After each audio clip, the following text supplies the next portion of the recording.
Productivity and participation. Productivity has been an integral part of the human time experience since long before recorded history. It facilitates the movement of objects and ideas by organizing collaboration to solve problems. Our methods of being productive have progressed rapidly over the past 25,000 years, leaping from nomadic foraging networks to virtual assets in the blink of a universal eye. As our time experience progressed, what we valued and how we valued it evolved, but the central idea of productivity remains the same. We focus our efforts on creation and exchange. We give to get. A social contract developed during a time experience of limited resources and significant disparities in individual access and agency. Now we're progressing toward an era of accessible abundance, but historical ideas about individual contribution still dominate the ethos of the moment. The crisis of productivity and participation is a misalignment of the traditional understandings of labor and contribution to the evolving consciousness of humanity as a result of our technological ascendancy. We are more than our circumstances allow us to be, but remain shackled to these processes for lack of a better alternative. Participation is one of the primary sources of human meaning. We connect with others to share information in an experience of mutual expansion of the self. The way we define participation has always been a matter of circumstance. Rules of societies past and present form frameworks for how we think, act, and imagine alongside others. Over the past 20 years, our technological progress has broken barriers that have separated our global population for millennia, networking us together to form new layers of intelligence we have yet to fully understand. Deeper connection and meaning are growing within us, but struggle to take form under the weight of present systems. Self-actualization in the age of crisis is a process of reimagining our relationships and responsibilities regarding productivity and participation. There is no limit to the forms it may take.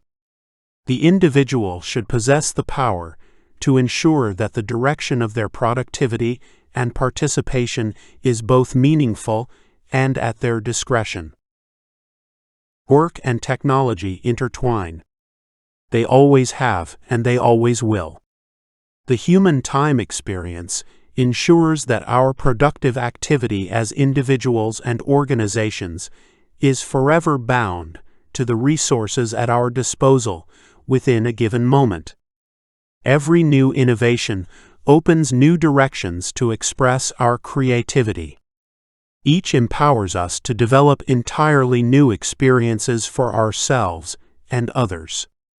If we consider this within the context of our oneness with the relational universe, we observe how our technological progress is merely another direction of self-replicating information. In many ways, we are the directors. In many others, the full scope of the consequences of said progress is out of our control and beyond our realm of comprehension.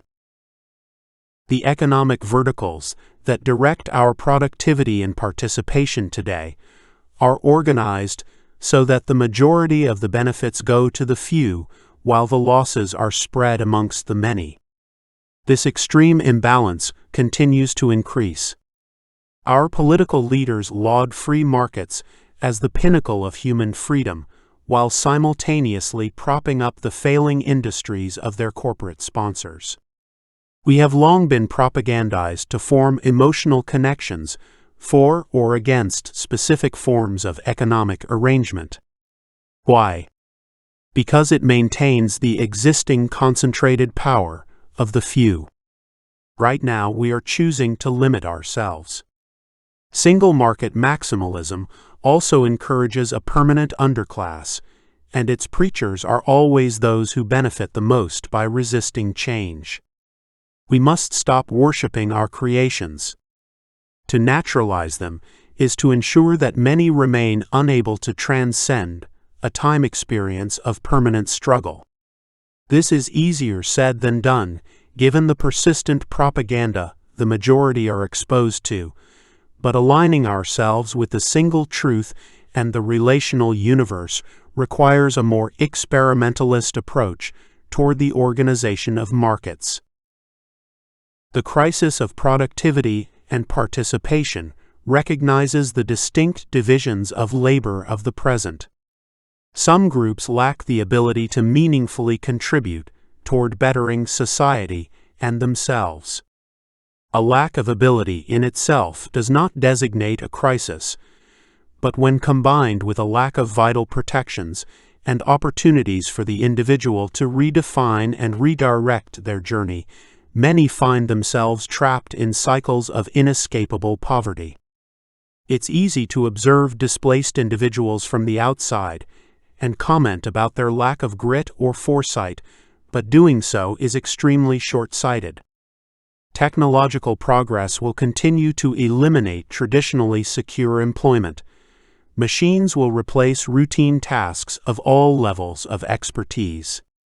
The crisis of participation highlights how an ever-increasing number of people are denied access to the necessary resources to develop themselves to meet the needs of our moment, further contributing to the expansion of our existing citizen underclasses and the ills that come with it. An unavoidable aspect of our expanding advancement is a change in the fundamental nature of work and productivity, the primary drivers of our abilities to interact and exchange. Over the past 30 years, the nature of work has undergone a dramatic shift. In the past, industrial mass production models where workers performed specialized and repetitive tasks used to be the most accessible forms of employment. It was a moment where the average individual was viewed as an extension of the machine. Individuals were expected to specifically perform routine tasks without room for deviation or experimentation. If you could work in one assembly line, you could work in any of them, giving rise to mobile workforces. The ideal worker during this time experience was someone smart enough to operate the machines, but lacking the skills necessary to become more. Mass production assembly lines are a form of labor, demanding obedience above all else. When countries adopt this type of work, they actively spread the cultural ethos through education systems and information channels.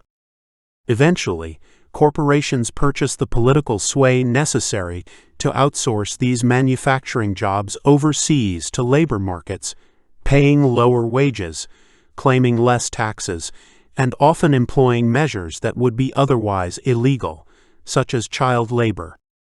Globalization dismantled all aspects of career security within professions, requiring the performance of machine-like tasks, placing many into time experiences of radical insecurity that they have yet to overcome. Now we can observe the inherent problem with developing our productive capacities around repetitive specialization.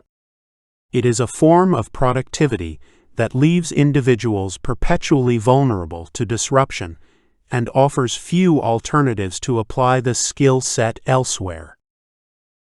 Contrast that to our immediate present. Today's most valuable employees combine deep technological knowledge, analytical capabilities, and cooperative problem-solving to automate and create. As a result, these occupations offer the individual the most opportunity for creative fulfillment and financial reward. What separates these two forms of work is the inherent power of the worker. In the past, the individual was a disposable extension of the machine. Now they are the vital imagination powering its direction. This experience of industry erasure takes many forms. Technology advancements, such as scientific precision agriculture and policies favoring large corporations have crushed the small family farmer, many of whom are struggling to pay down large debts, let alone generate profits. In the past, small farms provided about half of the food Americans ate. Now they are responsible for a steadily decreasing third. Advancements in renewable energy technologies ensure that solar and wind produce more energy for less, having already rendered coal and an entire industry of miners obsolete. Oil and natural gas are next on the list, industries verging on obsolescence that remain propped up by political puppetry. If we were exploring the crisis 10 years in the future, we would be highlighting professions such as bookkeepers, lawyers, accountants, data entry, and many more as examples of how technology transforms repetitive tasks. Our crisis is one of opportunity or our impending lack thereof. Technology continues to split work and people into two major categories. The first consists of many who have already lost access to productive opportunities and living wages, and others joining them shortly, as more complex repetitive occupations become updated and automated. The second category consists of those who have a form of work that takes time, effort, and the capacity to continuously learn new things. Individuals bring unique knowledge to every encounter, compounding experiences earned by solving complex problems collaboratively.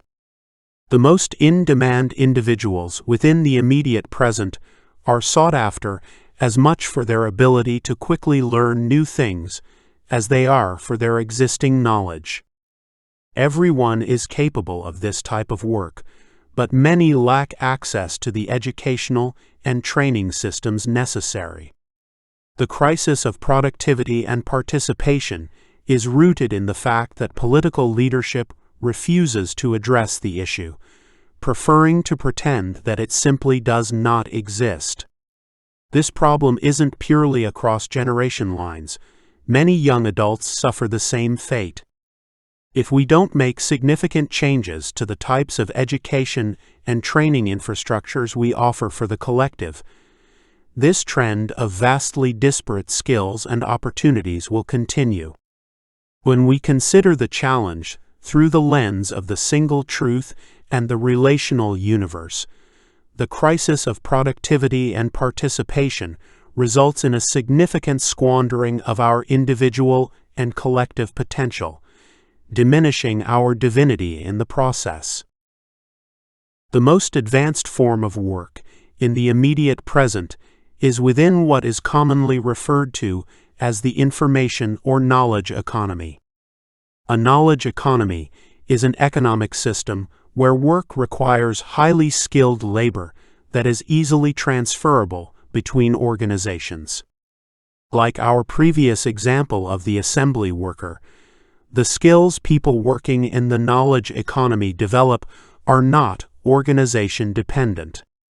Unlike the assembly worker, participants persistently learn, experiment, and create in a cooperative problem-solving environment. The most obvious example is expert software developers who command high salaries but are free to pursue productive activity in a wide variety of verticals.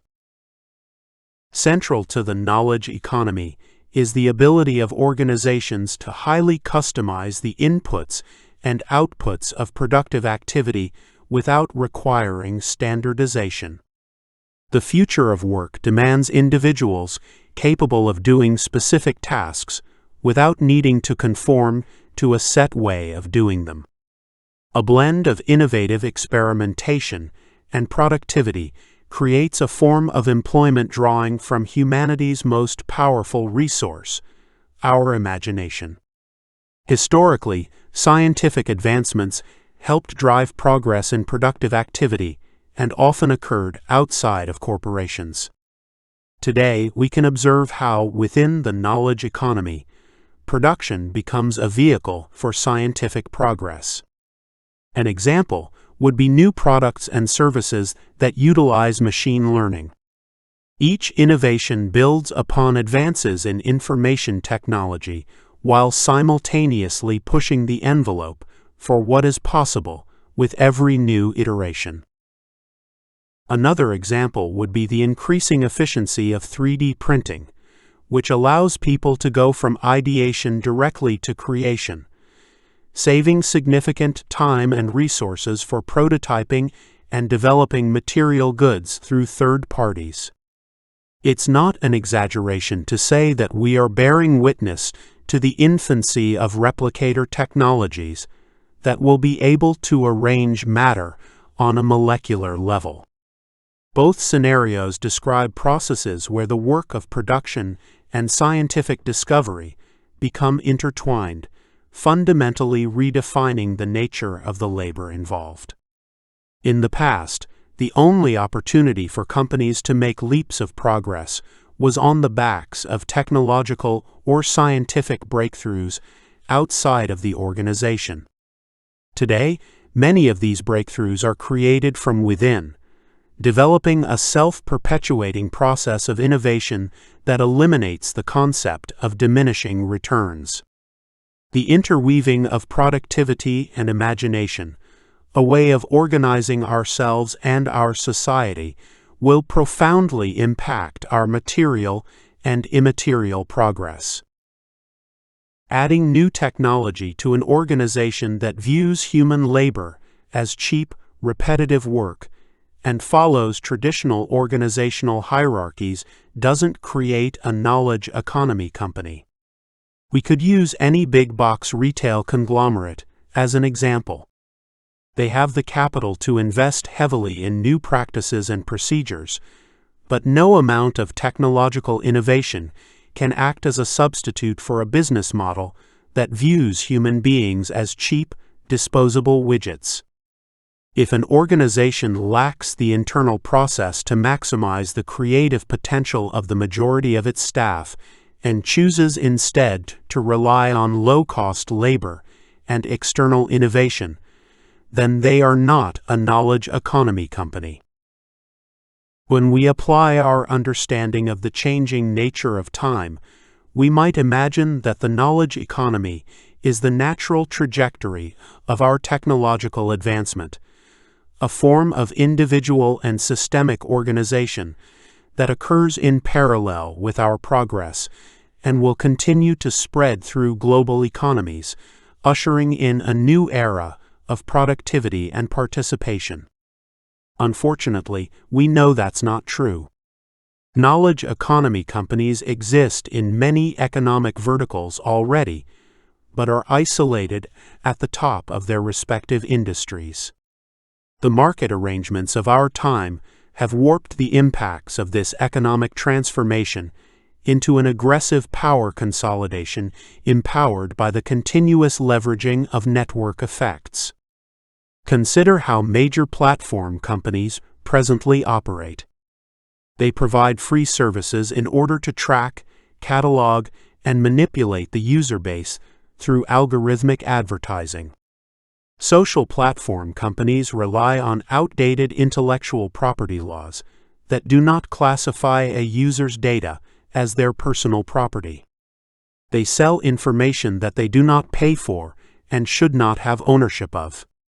This challenge is compounded by a geriatric leadership class that does not understand the language and concepts of the rapidly evolving information technology space.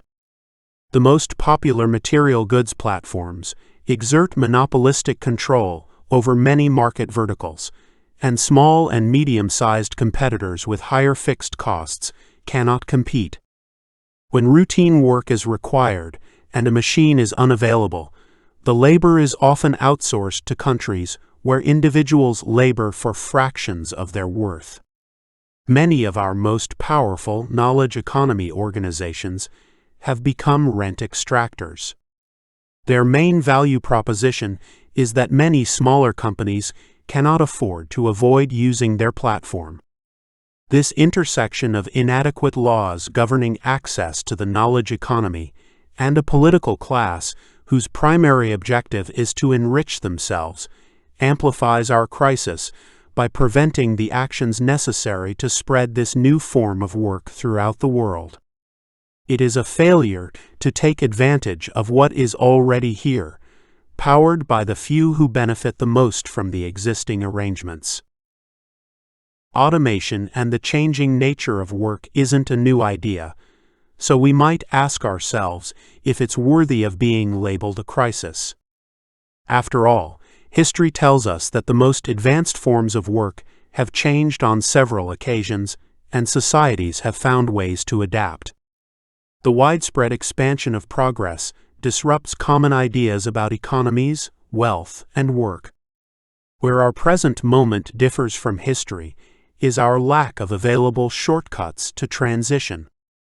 In our past, pathways existed to rapidly shift workers' focus and energy from one specific task to another. Sailboat operators learned to operate steamboats, small-scale farmers became factory workers, and scribes learned how to type. Technological advancement didn't require huge leaps in capacity, only slight redirections in instruction and obedience. Today, we face a much more significant challenge. The nature of work has shifted in such a way that this time, there are no shortcuts. The analytical creativity necessary to thrive in the new, most advanced forms of work requires years of training, a commitment to perceptual learning and discovery, and the interpersonal skills necessary to cooperate with others in solving large, complex problems. Much of the educational structures throughout the world have yet to transition into forms of learning to prepare people for these types of productive experiences. Instead, these structures remain focused on learning methods centering around memorization and regurgitation that are inadequate for addressing present-day needs. This results in an ever-increasing divide in our labor force between those who can participate in the most advanced forms of work and those who cannot. Our evaluation of our economic divergence wouldn't be complete without considering the small business owner. As of 2017, 47.1% of the private workforce of the United States was employed by a small business, which comprised 99.9% of all U.S. businesses. Presently, the small business environment is in a state of flux, with the pandemic permanently altering the landscape. Nevertheless, our desires to forge our own paths will continue. Therefore, we need to consider how the crisis impacts entrepreneurs. Self-employment spans a wide range of technical and creative entrepreneurship, including people with gig economy jobs like ride-sharing or delivery services. Self-employment can be an enriching experience, ideal for a self-actualizing society.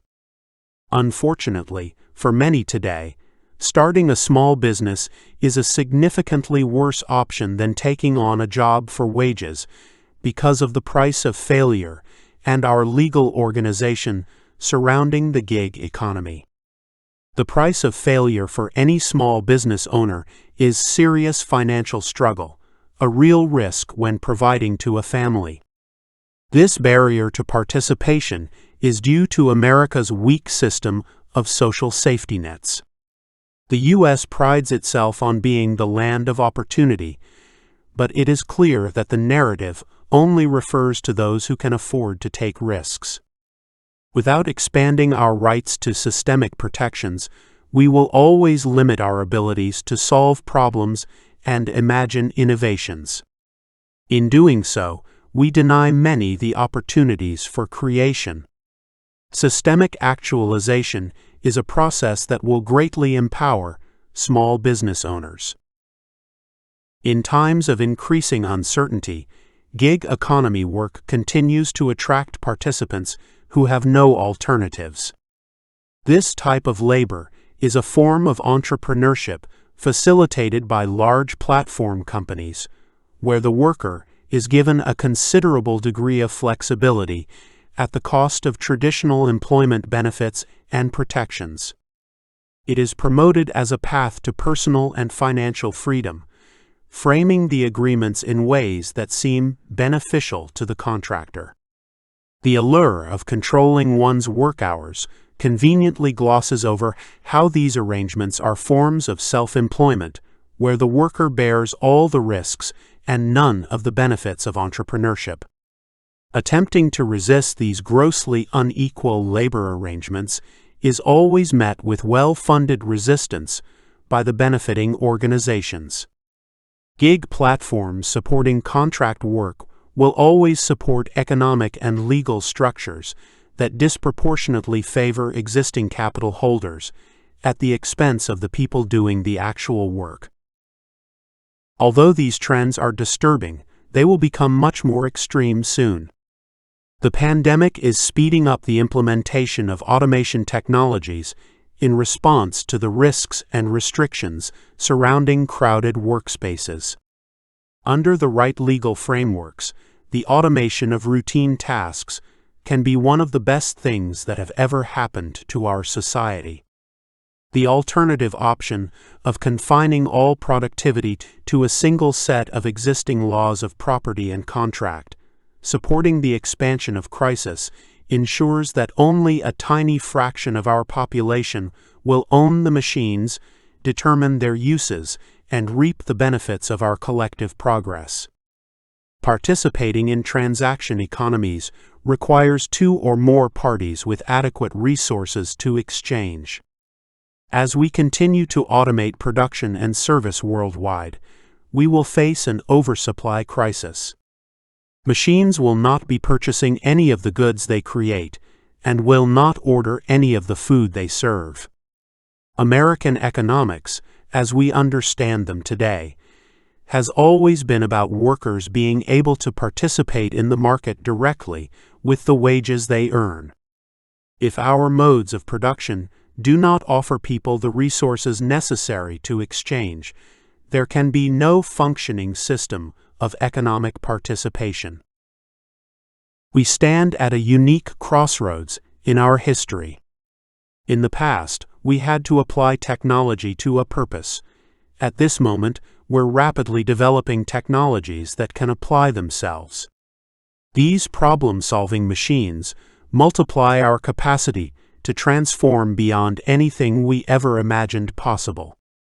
The future of humanity is one of persistent automation, one that embraces the attitude that no individual should be forced to do the work a machine can do. We are freeing the individual to focus on developing mastery in the direction of their choice. The crisis of productivity and participation is, at its core, a lack of alignment with the reality of our circumstances. In the United States and around the world, people are ill-equipped for the future of work. The systems necessary to teach and train them do not exist. Technology continues to advance, increasing the gap between people who can contribute meaningfully to society and those who cannot. There are several negative systemic and interpersonal consequences to our current trajectory, ensuring that those unable to contribute to these new forms of labor will find themselves in destitution. Circumstances will only further radicalize populations and sow distrust in establishing a global cooperative society. It is the crisis most central to our present understanding of being, reshaping how we connect and help each other. It is a battle between those supporting the dominion rule of wealthy elites over the general public, established 244 years ago, and those who reject its grasp on our fates. The technological ascendancy we are experiencing gives us the power to create a decentralized society of abundance, but only if we can create the systems necessary to support it. If not, humanity's individual and collective power will remain bound to a time experience where it cannot be expressed.